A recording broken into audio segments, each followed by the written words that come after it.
Anim na tao na kailangan mong iwasan kung gusto mong maging successful.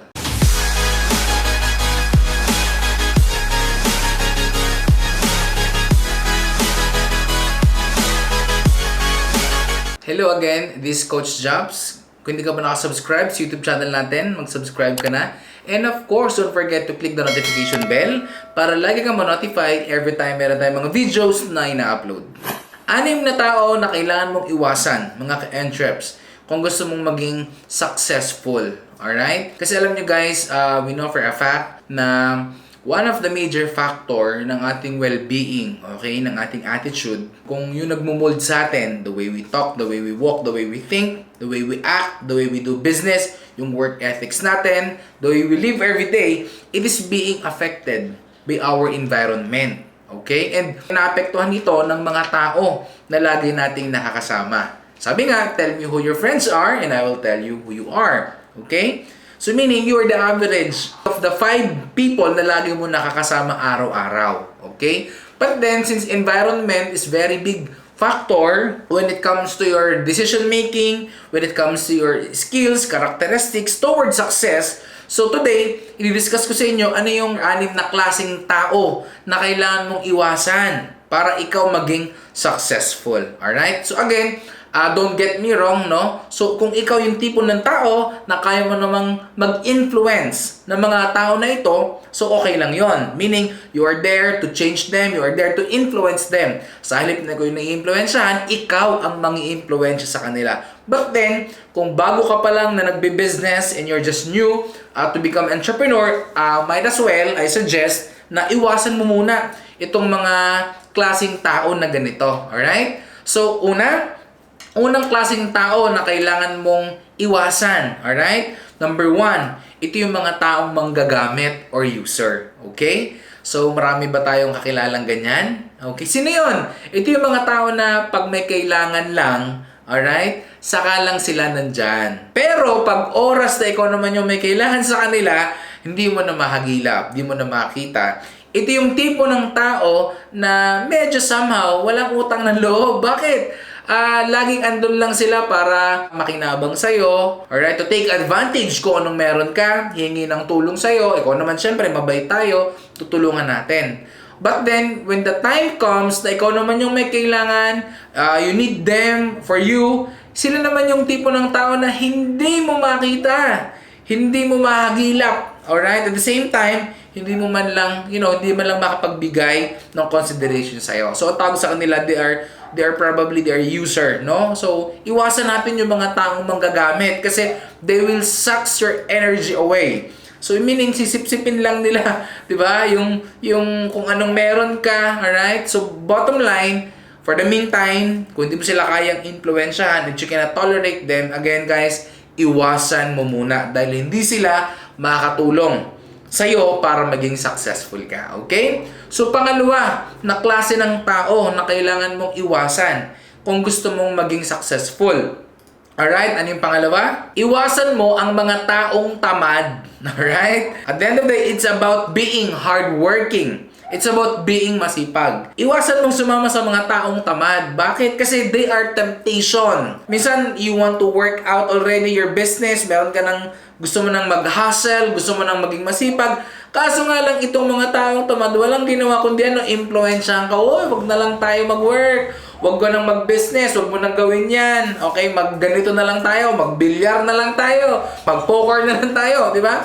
So bottom line is that iwasan mo yung mga taong tamad. Be with people who are dedicated. Be with people who are yung work ethic is as high as you. At the same time, kung mas mataas pa when it comes to your, work ethics. Okay? So guys, iwasan natin yung mga taong tamad. Kasi might as well, baka ma-influensyahan ka nitong mga taong na to. So again, kung andito ka naman, you can change them, you can influence them, that's okay. You can be a blessing for them. However, kung hindi pa naman, kung bago ka pa lang, again guys, iwasan mo muna yung mga taong tamad. Okay? Anong klase ng pangatlong tao na kailangan mong iwasan? Iwasan mo yung mga taong sinungaling. Alright? So, bottom line, sabi nga, ang pagiging sinungaling ay kapatid ng magnanakaw. Okay? So, guys, for some reason, minsan may Minsan may mga tao na nagsisinungaling for good, ang tawag nila white lies, di ba? So, in whatever things is that, alright? Iwas ka sa mga taong sinungaling. Again, nandun yung possible kang ma-influensyahan. However, minsan, na-justify mo na yung sarili mo na okay lang pala akong magsinungaling dahil for good naman. So again guys, there's walang tatapat pa rin sa pagiging totoo. You have to be true to yourself. Iwas ka sa mga taong sinungaling. Okay? So of course, number 4, ano yung pang-apat na klase ng tao na kailangan mong iwasan? Okay? Para ikaw maging successful, iwas ka sa mga taong laging naiinggit. Alright? Envy. Diba? So guys, alam nyo, kapag ang mga kasama mo lagi is lagi naiinggit sa'yo, believe me, sila yung tipo ng tao na ayaw kanilang maging successful. And then sila para hilahin ka pababa. Okay? Ito yung okay pagkaharap mo, pero pag nakatalikod ka na kung ano-ano sinasabi sa'yo, kaya naman yan ganyan kasi ganito, kaya naman ganito kasi ganyan.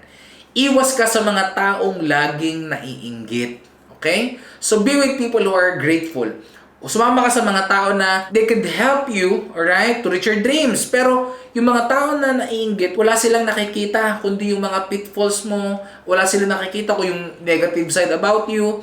Kasi ang gusto nila, maging pantay lang kayo. Ayaw nila na ikaw mas makangat sa kanila. So magkaiba kayo ng frequency. So again, iwas ka sa mga tao na merong envy, na merong inggit sa kanilang puso. Okay? So again, if you're already master in what you're doing on your character, you can influence them. You can talk to them. You know, you can be a blessing for them. However, if you're just new as an entrepreneur, guys, believe me, they will, ihilahin ka lang nila pababa itong mga tao na iinggit na ito sa'yo. Okay? So again, iwas ka sa mga taong laging naiinggit. Okay? Panglimang klase ng tao na kailangan mong iwasan at iwanan mo. Ano yun? Ito yung mga taong laging emotional.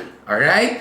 So alam niyo guys, sabi nga, kung hinaluan mo ang isang bagay ng emosyon, okay? That's one of the weakest part of you when it comes to decision making. Okay? At may mga tao tayo or mga kaibigan tayo na sobrang emotional.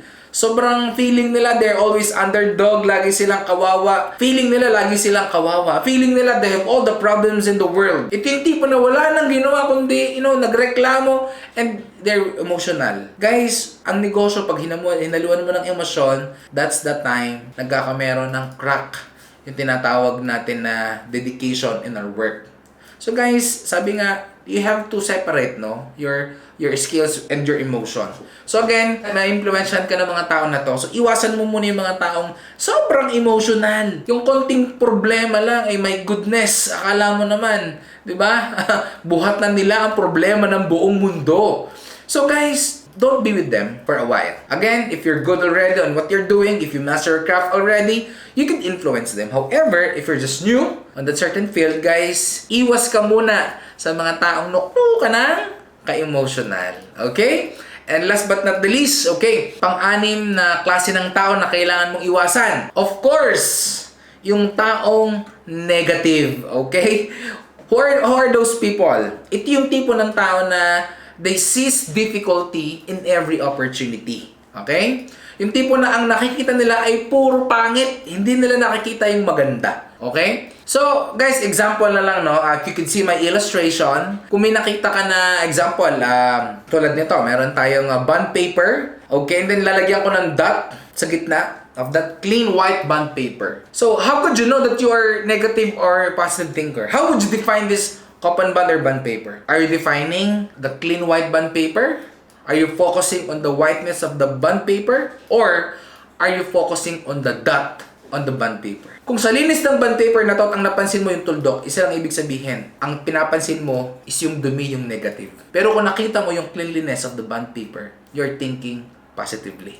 Tama? So guys, may mga kaibigan tayong ganyan. Wala lang nakita kundi problema. They always focus on the problem. They always focus on the weakness, not on the strength. Kaya guys, iwas ka muna sa mga tao negative. My goodness. Sila yung tipo ng tao na, lagi ka nilang i-discourage sa mga bagay na gusto mo, lalo tigit when it comes to your getting your dreams.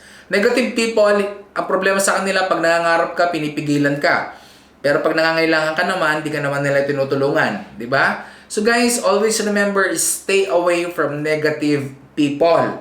Kasi yung mga tao negative, believe me, Sila yung mga, usually, most of the time, they have the negative bank accounts, negative financial situation. Kasi, you cannot live a positive life with a negative mindset. Alright? So guys, I have enumerated yung 6 na klase ng tao na kailangan mong iwasan para ikaw maging successful at umasenso sa buhay. Again, disclaimer lang, again, hindi ko naman sinasabi kung ito yung mga kaibigan mo, iwanan mo na automatically. What I'm trying to say, kung ikaw influential ka na and you can influence them, you could change them, you could be a medium of change for them. Alright? If you could be the catalyst of change for them, then go with them and baguhin mo sila. Or, do something about their attitude. Pero kung if you're just new, alright, kung bago ka pa lang nagbi-business and you're just striving, to become successful entrepreneur at medyo hindi ka pa aware sa mga ganitong bagay, might as well, I suggest, iwasan mo muna itong mga taong ito. Alright? And guess what guys? Believe me, you'll be surprised sa result na mangyayari sa'yo